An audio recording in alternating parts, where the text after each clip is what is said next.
The escalating friction between Israel and Iran has moved far beyond the realm of traditional diplomacy, evolving into a profound stress test for the global commercial architecture. For the energy, trade and infrastructure sectors, this is not just a headline to monitor. It is a series of immediate legal and operational challenges.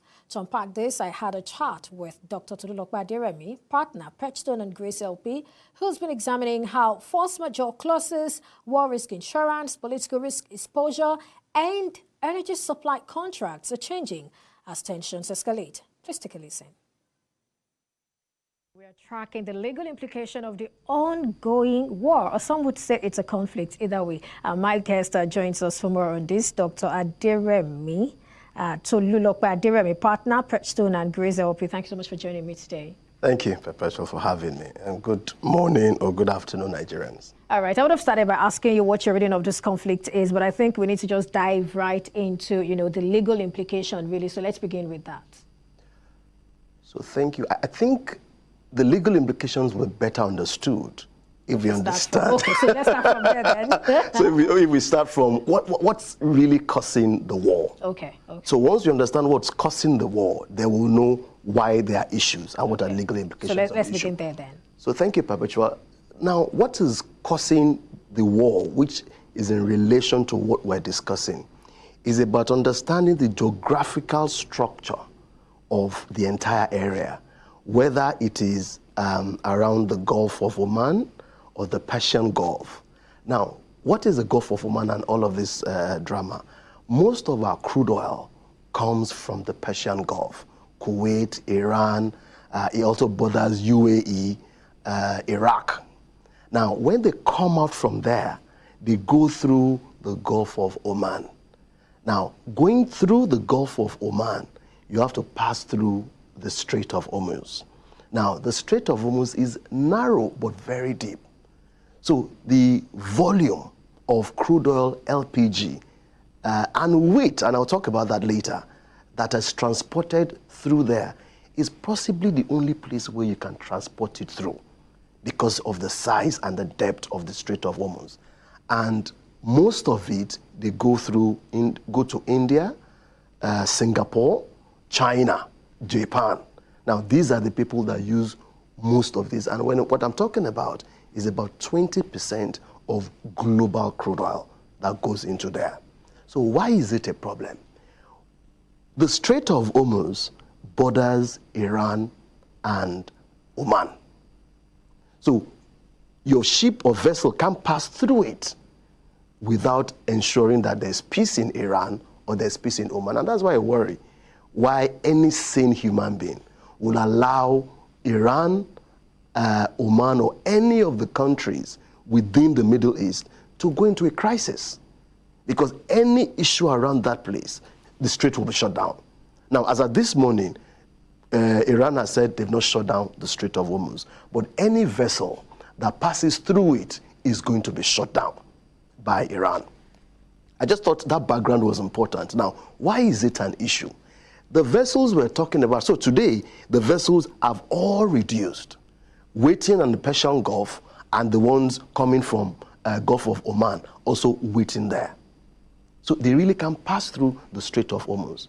You're possible to ask me, Tolu, are there not other routes? Yes, there are. So the Arabian Peninsula has the east-west gas pipeline, but it's a very narrow one. Takes almost about 5 million barrels of crude per day, compared to 20% of global consumption that passes through the Strait of Hormuz. So you have vessels waiting here, you have vessels waiting here. They cannot move. What happens to the suppliers? What happens to the vessel owners? What happens to the charterers? Now, Africa is also around that area. So you have African continent, you have the Arabian Peninsula, and then you have the Persian Gulf. You can also cross through to the African continent through the Red Ocean. So what are the vessels doing? What options do they have? Is either they stay where they are, or they run through the Arabian Peninsula, which is so narrow. Okay, let's bring it down now because we're pressed for time. We need to look at the legal implications. So I'm going. Let's do that now. All right. Okay. So the legal implications now is that the vessels must find alternative routes. Otherwise, the contracts have to be terminated with consequences. And so we're left with just two possibilities under frustration. Whether it is impossible to perform the contract or it is impracticable to perform the contract. Iran was smart this morning to say, look, we have not shut down the strait.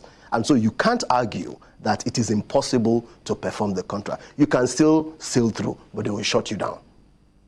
Now, that's wicked. Oh, yes. But is it impracticable? It's impracticable because there's still another route through the Red Ocean or the Indian Ocean, round all the way through Africa. That's a deeply longer route. And let me give you an example. When we had the war, the coup in Niger Republic, that Sunday morning, I was on a flight to London. We were about taxiing when we stopped, and they said there was coup in Niger. If you look at the map, Niger Republic is next to Nigeria. So when you are flying out of Nigeria, the first country you must get into is Niger Republic. But we couldn't go because the airspace was shut down.